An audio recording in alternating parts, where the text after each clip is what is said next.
இது விவசாய சின்னத்துக்கு போட்டியிட்டு ஆனந்தி தண்டபாணியாகிய நான் உங்களிடம் ஓட்டு கேட்டு வந்திருக்கேன். எளிய பிள்ளைகள், நாங்கள் யாரும் எம்எல்ஏ வீட்டு பிள்ளை கிடையாது, எம்பி வீட்டு பிள்ளை கிடையாது, எந்த அரசியல் பின்புலமும் கிடையாது. சாதாரண நம்மள மாதிரியே நடுத்தர குடும்பத்திலிருந்து வந்த பிள்ளைகள், பெண் பிள்ளைகள் அரசியலுக்கு வரலாம், பெண்கள் அரசியலுக்கு வரணும். சமூகம் அப்பதான் பெண்களை போற்றாத எந்த சமூகமும் வளர்ச்சி அடையாது அப்படின்னு அண்ணன் செந்தமிழ் சீமான் அவர்கள் அடிக்கடி சொல்லுவாங்க. அப்ப பெண்களுக்கு சம வாய்ப்பு அளித்த ஒரு கட்சி நாம் தமிழர் கட்சி.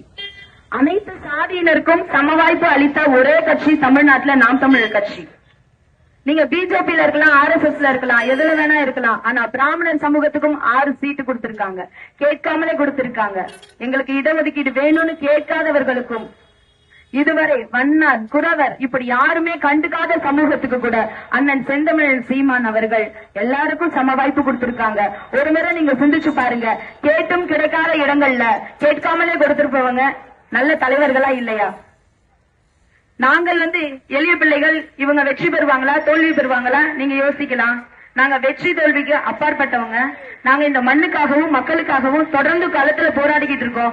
15 வருடமா நாங்க தனித்து நின்று எங்களுடைய நேர்மையை நிரூபிச்சுக்கிட்டு இருக்கோம். ஒரு முறை நீங்க விவசாய சின்னத்துக்கு ஓட்டு போடணும். ஆனந்தி நான் வெற்றி பெறலாம் தோல்வி பெறலாம், ஆனா சத்தியம் ஒரு பொழுதும் தோற்காது. அப்படிதான் நமக்கு வரலாறு கற்பிக்குது. சத்தியமும் உண்மையும் நேர்மையும் ஒரு பொழுதும் தோற்காது, அதுதான் நமக்கு கற்பித்தது. அப்போ சத்தியத்தின் வழி நிற்கக்கூடிய பிள்ளைகள் நாங்கள் ஒரு பொழுது நாங்க தோற்க மாட்டோம். மக்களாகிய நீங்க எங்களுக்கு கை கொடுத்து தூக்கி விடணுமே தவிர 1000 2000 கொடுக்கறாங்கன்னு தயவு செஞ்சு ஏமாந்துடாதீங்க. மீண்டும் மீண்டும் நான் மக்களாகிய உங்கள்கிட்ட கேட்கறதுலாம் ஒன்னே ஒண்ணுதான். நைட்டு 12:30 மணிக்கு திருட நாட்டு கதவை தட்டி கொடுக்கறாங்க. ஓட்டுக்கு 1000 ரூபாய், ஓட்டுக்கு 2000 ரூபாய். நல்ல வழியில சம்பாரிச்ச பணத்தை கொடுக்க முடியுமா? உழைச்ச காசு 1 ரூபாய் நம்ம தருவோமா அடுத்தவங்களுக்கு? உழைச்ச காசு 1 ரூபாய் நம்ம அடுத்தவங்களுக்கு என்னமா தருவோமா? அப்ப ஓட்டுக்கு 1000 ரூபாய் 2000 ரூபாய் தரான்னா அவன் நல்ல வழியில் அந்த பணத்தை சம்பாதிச்சிருப்பாங்களா? முத கேள்வி. அல்லது சொத்தை வித்து கொடுத்தா கூட 100 மடங்கா சம்பாதிக்கணும்னு நினைப்பாங்களா? இல்ல நாட்டு மக்களுக்காக தான் சொத்தையே வித்துட்டு எம்எல்ஏ எம்பிக்கு நிக்கணும்னு நினைப்பாங்களா? ஒரு முறை யோசிக்க மாட்டோம். நம்ம வீட்டை யாராவது திருட வந்தா விட்டுருவோமா? 100 500 கொடுத்துட்டு உங்க வீட்டை திருடிக்கிறேன்னு சொன்னா விட்டுருவோமா? 1000 2000 கொடுத்து நம்ம நாட்டை திருட வராங்க, நீங்க ஏன் விட்டுறீங்க? நீங்க விடக்கூடாது. ஓட்டுக்கு காசு கொடுக்கறதுங்கிறது நம்ம இனத்துக்கு தூக்கு. பணத்துக்கு வாக்கு, நம் இனத்துக்கு தூக்கு. ஒரு பொழுதும் நீங்க 12:30 மணி 2 மணிக்கு கதவு தட்டவும் நல்லவனா இருப்பானா? முதல்ல நீங்க யோசிக்கணும்ல. உண்மை நேர்மையும் சத்தியத்தின் வழி நிக்கிற பிள்ளைகள் நேர்மையா களத்துல நின்று போராடுறோம். 10 வாக்கு வாங்கினாலும் 10,000 வாக்குகள் வாங்கினாலும் சொந்தமா எங்களுடைய வியர்வையில மக்களாகிய உங்களை சந்தித்து நேர்மையான வாக்குகளா வாங்குறோம். எங்க கூட போட்டி போடணும்னா தயவு செஞ்சு நேர்மையா வாங்க களத்துக்கு. என்னுடைய சொந்த கிராமத்திலேயே நைட்டு 12:30 மணிக்கு காசு சப்ளை பண்றீங்க. நீங்க என்ன பண்ண போகுது தேர்தல் ஆணையம்? என்ன செய்ய போகுது தேர்தல் ஆணையம்? திட்டக்குடியில எம்எல்ஏ கணேசன் ஐயாவுக்கு உதயசூரியனுக்கு ஓட்டு போட சொல்லி தேர்தல் ஆணையத்துக்கு முன்னாடியே மூத்த குடிமக்கள் வாக்குகளை தேர்தல் ஆணையத்துக்கு முன்னாடியே பணத்தை கொடுத்து வாங்குறாங்க. என்ன செஞ்சது இந்த தேர்தல் ஆணையம்? அப்ப யாருக்காக நடக்குது இங்க அரசு? மக்களாட்சியா இது? இது மக்களாட்சியா? நம்ம ஓட்டு போட்டுதான் தலைவர்கள் வராங்களா? நீங்க நம்புறீங்களா இந்த சத்தியத்தை? இவன் தான் நம்மளை காப்பாற்றுவான் யாரும் நம்பி நிக்கிறோம், தேர்தல் ஆணையத்தை நம்பி நிக்கிறோம். ஆனா அந்த தேர்தல் ஆணையத்துக்கு முன்னாடியே காசு கொடுத்து ஓட்டு வாங்குறாங்க. மக்கள் நீங்க சிந்திங்க. உண்மையும் நேர்மையுமா இருக்கிறவங்க மக்களாகிய நீங்க தான் தூக்கி விடணும், வேற வழியே இல்ல. நேர்மையா இருக்கிறவங்க வரணும், நல்லவங்க ஆட்சிக்கு வரணும்னா நீங்க மட்டும்தான் வாய்ப்பு கொடுக்கணும். ஆட்சியின் அதிகாரத்தில் இருக்கிறவங்கள பணத்தால வாய மூடுறாங்க, 10 வாகனம் வந்தா கூட எங்க வாகனங்களை எண்ணி பாக்குற அந்த தேர்தல் ஆணையம் மாறி மாறி கூட்டணி வச்சுட்டு தொகுதியில நிக்கிறவங்களோட வாகனங்களை எத்தனை வாகனங்களை எண்ணி பாக்குறாங்க. இவங்க யாரும் நாட்டுக்கு நல்லது பண்றதாண்டா ஏன் நமக்கு இன்னும் நம்ம தெருவுக்கு சாக்கடை கூட வர மாட்டேங்குது, கால்வாய் வர மாட்டேங்குது, சரியான குடிநீர் வசதி இல்ல, சரியான சாலை வசதிகள் இல்லையே? ஏன் இல்ல? 65 ஆண்டுகள் நீங்க திராவிடம் செஞ்ச சாதனை என்ன? இதுல 2.0 வேற இப்ப வந்திருக்கு திருடத்துக்கு. டிஜிட்டல் திருடர்களின் 2.0. நீங்க யூடியூப் தொடங்க அவங்க விளம்பரம் தான், பேஸ்புக் தொடங்க அவங்க விளம்பரம் தான். தன்னுடைய சொந்த விளம்பரத்துக்காகவே மக்களுடைய நிதியை திருடுறது இவங்க 2.0 வெர்ஷன் தான். வீட்டுக்கு வீடு சின்ன வரைஞ்சா கிழிக்குது தேர்தல் ஆணையம், சின்ன வரைஞ்சா கேஸ் போடுவேன்னு மிரட்டுது. இந்த பாலக்கரையில் இருக்க அந்த பேனர் போட கரெக்ட் தூக்கி போடணும்ல. ஏன் நீங்க துணியை வச்சு மூடி வச்சிருக்கீங்க? என் தேர்தல் ஆணையம் நம்புதா? இப்ப தேர்தல் ஆணையம் கூட்டணியா? ஏன் துணியை வச்சு மூடி இருக்கீங்க? போர்டு கழட்டியில போடணும்.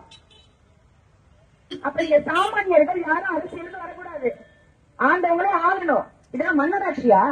விருதாச்சலத்துக்கு என்ன நல்லது பண்ணிருக்காங்க? இங்க இருந்து தண்ணி போகுது, நெய்வேலியில இருந்து தண்ணி விருதாச்சலம் வழியா 260 கிராமங்களுக்கு போகுது. ஏன் விருதாச்சலத்துக்கு பிரிச்சு கொடுத்தா என்ன? ஏன் கொடுக்கல விருதாச்சலம் மக்களுக்கு? ஏன் இங்க மட்டும் நிலத்தடி நீர் வானத்துல கீழே இருந்து வானத்துல போட்டுக்கிட்டு அவுத்துது 260 அடிக்கு கீழே போயிடுச்சு. ஊருக்கு ஒரு சுத்திகரிக்கப்பட்ட குடிநீர் கொடுத்தா என்ன? எல்லாரும் சிறுநீர் பிரச்சனையில தானே இருக்காங்க. 180 பேர் சிறுநீர் பிரச்சனைனால சாகுறாங்கன்னு அரசாங்கத்திட்ட கேட்டா இந்த போதை வரைக்கும் இவங்களே வேற. இந்த திராவிட திருடர்கள் மருத்துவமனை கல்லூரி எல்லாம் வச்சிருக்காங்கல்ல, அப்ப அவங்க கல்லூரியிலேயே சிறுநீர் திருடுறாங்க. ஏன் சிறுநீர் திருநீங்க கேட்டா அதுக்கு ஒரு பேரு திருநீங்கன்னு சொல்லாதீங்க, சிறுநீரக முறைகேடு. என்ன முறைகேடு? ஏன் கிட்டே தூக்கி அவங்களுக்கு வச்சுட்டாங்க, அவங்க கிட்டே தூக்கி ஏன் வச்சுட்டாங்களா? இது என்ன முறைகேடு? திருடனதை திருடன் தான் சொல்லுவாங்க, திருடனை திருடன் தான் சொல்லுவாங்க.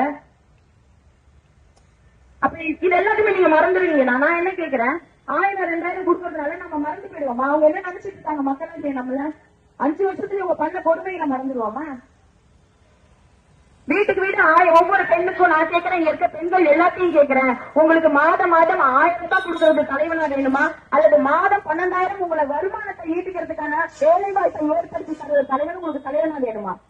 எது நிரந்தரம், எது திட்டம்? இந்த இலவச திட்டங்கள் தான் வருது, அதெல்லாம் வெறும் கவர்ச்சி. இதனால என்ன வளர்ச்சி நாட்டுக்கு? நாங்க கொடுத்திருக்க துண்டறிக்கைகளை பாருங்க, ஒவ்வொரு பகுதியில் என்ன பிரச்சனை அலசி ஆராய்ச்சி எழுதியிருக்கோம். நீங்க மத்த கட்சிகள் கொடுத்திருக்க துண்டறிக்கையை பாருங்க, வெறும் சின்னம், போட்டியிட வேட்பாளர், அந்த கட்சியின் தலைவர். இதனால என் தொகுதிக்கு என்ன முன்னேற்றம் வந்துடும்? நான் என் வந்தா என்ன செய்யறேன்னு சொல்லணும். ஒரு வேட்பாளர்னா நான் என் தொகுதிக்கு வரேன், நான் சொல்றேன் என் ஊரை மாவட்டமா மாத்துவேன், பெண் பிள்ளைங்களுக்கு இந்த கல்லூரியை கொண்டுட்டு வருவேன், நாங்க வந்து டாஸ்மார்க் இருக்காது அடிச்சு உடைப்போம் நாங்க சொல்றோம்ல, அந்த மாதிரி சொல்லணும், வாக்குறுதிகளை கொடுக்கணும்ல. அதை விட்டுட்டு எங்க அண்ணன் ஆட்சியில என்ன குறை, டாஸ்மார்க் தான் இருக்குது, கஞ்சா தான் அதிகமா இருக்குது, பெண் பிள்ளைங்களுக்கு பாதுகாப்பு இல்ல, இதை வரை என்ன குறையில ஆட்சியில கேட்கிற தலைவர் உங்களுக்கு தலைவனா வேணுமா? என் பிள்ளைங்களை தொற்றவங்களை வெட்டவன் சொல்ற தலைவன் உங்களுக்கு தலைவனா வேணுமா? யாரு நல்லவன், யாரு நாட்டுக்கு மக்களுக்குமா உழைக்கிறாங்க? தேவாலய வரையில 48 நாள் கிட்டத்தட்ட ஒரு மண்டலமா தவமாட்ட வர்ற மாதிரி சுத்திக்கிட்டு இருக்கோம். அந்த ஓட்ட வண்டி வச்சுக்கிட்டாங்க 10 பிள்ளைகள், ஒத்த பொம்பளை பிள்ளை, மொத்த தொகுதியை சுத்தி வந்துட்டேன். எந்த பணபலம் எங்களுக்கு இருக்கு, எந்த அரசியல் பின்புலம் எங்களுக்கு இருக்கு? எதுவுமே கிடையாது. காரணம் என்ன? நாங்கள் உங்க பிரச்சனைகளை பார்க்க வந்த பிள்ளைகள் இல்ல, ஒவ்வொரு பகுதியில் என்ன பிரச்சனைகள் இருக்குன்னு தீர்க்க வந்த பிள்ளைகள். அப்ப எங்களுக்கு வாய்ப்பு கொடுக்கணும்ல, நீங்க நல்லவர்களுக்கு வாய்ப்பு கொடுக்கறது இல்ல. நாசமா போறவங்களுக்கு ஓட்ட போட்டு காசை வாங்கிட்டு அவங்க வந்து திருடதான் பார்ப்பான். ஆத்துல எங்க மண் இருக்குது, போய் பாருங்க, மண் எங்க இருக்கு ஆத்துல? இது மணல் மேடுதான் இருக்குது, மழை எடுக்கப்படாத, மழை குறைஞ்சுட்டாங்க, அது கீழே போயிட்டு இருக்குது. உன் நாட்டுல இருக்கிற அமைச்சர்கள் எல்லாம் மனமொழி மகாதேவன்கள் தான். ஆட்சிக்கோ எம்எல்ஏக்கோ வரும்போது அவங்க சொத்து மதிப்பை பாருங்க. ஆனா ஒரு முறை சொன்னீங்க, எங்க கட்சிக்கு மட்டும்தான் போற வழிகள்ல எத்தனை பேர் இருந்தாலும் பச்சை குழந்தை மொழிகொண்டு நன்றி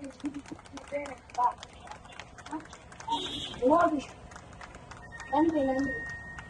எங்க கட்சிக்கு மட்டும்தான் எங்கள்கிட்ட பணம் கொடுக்குறாங்க. நீங்க எப்படியாவது வந்துருங்க, சத்தியமா நீங்க நம்ப மாட்டீங்க, உண்மையதான் பேசுறேன்.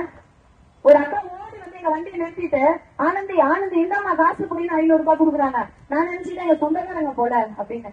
அந்த அக்கா சொல்றாங்க, எம்சிஏ முடிச்சுட்டு நான் சத்துணவுல ஆயா வேலை பாக்குறேன், எம்பிஏ முடிச்சுட்டு உங்க அண்ணன் வாட்ச்மேன் வேலை பாக்குறாரு, எந்த வேலைக்கு போனாலும் லஞ்சம் கேட்கறாங்க, நீங்க எல்லாம் எப்பதான் சீக்கிரம் ஆட்சிக்கு வருவீங்கன்னு கேக்குறாங்க. அப்ப தொகுதியின் உண்மையான நிலை எப்படி இருக்கு? நாங்க போற ஒவ்வொரு பகுதியிலும் எங்களுக்கு ஆர்ப்பரிக்கிறாங்க, மக்கள் எங்களுக்கு சப்போர்ட் பண்றாங்க. ஆனா ஊடகங்கள்ல நீங்க காமிக்கிறது என்ன? ஊடகங்கள்ல நீங்க இதுவரைக்கும் நாம் தமிழர் கட்சியை காமிச்சிருக்கீங்களா? வேட்பாளர் ஆனந்திதான் எந்த ஊடகத்துல நீங்க காமிச்சிருக்கீங்க?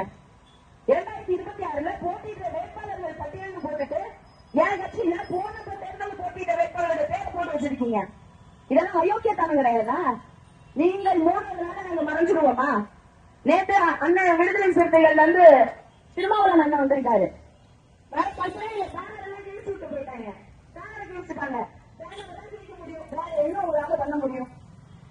உங்களை மாதிரி என்ன ஓட்டுக்கு காசு வாங்கிட்டு 4 சீட்டு 2 சீட்டு இறக்குற கட்சி எங்க கட்சி. ஒவ்வொரு சிறுதுளிய நாங்க சேர்த்து போடுற காசு, எங்களுடைய வீரர்கள் எங்களை உழைப்பை போடுற பேனரு கிழிச்சுட்டு போறீங்க. அப்ப தலைவன் சரியா இருந்தாதான் தனக்கு கீழே இருக்க பிள்ளைகள் சரியா இருக்கும். எங்க அண்ணன் சரியானவன், எங்க அண்ணன் சீமன் சரியானவர், அவர் என்ன சொல்றாரோ, அவர் என்ன கற்பிக்கிறாரோ அதன் வழியில நாங்க போயிட்டு இருக்கோம். ஒரு வாரம் நம்ம தொகுதிக்கு நல்லது வேணும்னு நினைச்சீங்கன்னா ஒரு வாய்ப்பு கொடுங்க. எங்களை இழந்துட்டா இழப்பு உங்களுக்கு தான், எங்களுக்கு கிடையாது. நாங்க இழக்கிறதுக்கு எதுவுமே கிடையாது. ஒரு ஓட்டுக்கு 2 லட்சம் வாக்காளர்கள் இருக்காங்க நம்ம தொகுதியில. ஓட்டுக்கு 500 ரூபாய் 1000 கொடுத்தா கூட எத்தனை கோடி வரும்? போட்டு போறவங்க தான் பயப்படணும். நாங்க ஒருபோதும் பயப்பட போறது கிடையாது. நாங்க காசு கொடுக்க போறது கிடையாது. மக்கள் வரிப்பணத்தை நாங்க திருட போறதும் கிடையாது. கடைசி நாள் முடிக்க ஆரம்பிச்ச நாள்ல இருந்து கடைசி நாள் முடிக்க இதேதான் கத்துக்கிறோம். மக்கள் நீங்க மாறணும், இல்லைன்னா நீங்க எதுவுமே மாறாது. திருப்பி அதே 5 வருஷம் அதே சாக்கடையில தான் நம்ம கிடக்கணும். வீட்டுக்கு வீடு சின்ன வரைய முடியுது, தெருவுக்கு தெருவு பேனை கட்ட முடியுது, தெருவுக்கு தெருவுக்கு தோரணம் கட்ட முடியுது. உங்களால அந்த ஊருக்கு அந்த பிரச்சனைகளை ஏன் தீர்க்க முடியல? கட்சிக்காரன்னு சொல்றதுக்கு நம்ம வெட்டப்படணும். வேற எப்படி நீங்க வேசி கட்டுறீங்க? எப்படி கட்சி வீட்டு கட்டி போறீங்க ஒரு தெருவுக்குள்ள? அந்த தெருவுக்குள்ள வீட்டுக்கு வீடு 50 ரூபாய் கொடுத்து சின்ன வரைய தெரியுதுல்ல? ஒரு செவத்துக்கு 50 ரூபாய் கொடுத்து சின்ன வரையுதுல? அந்த வீடு எப்படி இருக்கு, அந்த தெரு எப்படி இருக்கு, அந்த ரோடு எப்படி இருக்கு? அப்ப அந்த மக்களுக்கான எது உண்மையான தேவை? என் வீடு சின்ன வரையதால எனக்கு என்ன லாபம்? பாக்கிற எல்லாரும் சொல்றாங்க சினிமா இப்படி இருக்கே, நீ வருத்தப்படாத, எங்க ஓட்டு எல்லாம் உங்களுக்கு தான்றாங்க. மக்கள் நீங்க ஒரு முறையும் நம்ம விருதாச்சல தொகுதியில இருக்கவங்க எப்படின்னு மாற்றத்தை விரும்புவீங்க. ஒரு முறை உங்களுக்கான சரியான தலைவர்களை தேர்ந்தெடுங்க. நான் சரியில்லையா, அடுத்த தேர்தல் எனக்கு ஓட்டு போடக்கூடாது. நான் போய் சொல்றேன்னா, நான் திருக்குறேன்னா, நான் சொன்ன வாக்குறுதிகளை நான் நிறைவேற்றலையா, அடுத்த தேர்தல் எனக்கு ஓட்டு போடாதீங்க. அப்படி நம்ம மறுதளிக்கணும். சரியானவர்களை தான் தேர்ந்தெடுத்தாங்க. மக்களுக்கு ஒரு பயம் வரும் ஆட்சி செய்யறவங்களுக்கு. 200 ரூபாய் 500 ரூபாய் கொடுத்தா ஓட்டு போட போறோம்ன்ற ஒரு எண்ணம் வந்துச்சுன்னா எப்படி நம்மளை மதிப்பாங்க? ஒரு முறை மக்கள் சக்தியான உங்களுடைய சக்தியை நீங்க காமிங்க. உங்களுடைய நீங்க போட்ட ஒவ்வொரு ஓட்டுனா ஒரு தலைவரை தேர்ந்தெடுக்கும். யாரு எம்எல்ஏ எம்பி வானத்துல நான் குதிச்சு வர்றாங்க. அப்ப நமக்கான தேவைகள் பூர்த்தி அடையணும், நமக்கான அடிப்படை வசதிகள் சரியா இருக்கணும், நம்ம தொகுதி உண்மையிலேயே வளர்ச்சி அடையணும் அப்படின்னு நீங்க விருப்பப்பட்டீங்கன்னா நீங்க தேர்ந்தெடுக்க வேண்டிய சின்னம் முதல் பட்டியல இருக்க விவசாயி சின்னம். மறந்துடாதீங்க, முதல் பட்டியல இருக்க முதல் பட்டனு விவசாய சின்னம். ஓட்டு போட்டுட்டு நிம்மதியா இருங்க. நாட்டை நாங்க பாத்துக்கிறோம், நீங்க பயப்படாதீங்க. மாற்றம் ஒன்றுதான் மாறாதது. முதல்ல மக்களாகிய நம்ம மாறுவோம். அப்ப சரியான தலைவர்கள் தானே வருவாங்க, மாற்றம் தானே நடக்கும். தமிழ்தாய் வாழ்க, தலைவர் பிரபாகரன் வாழ்க.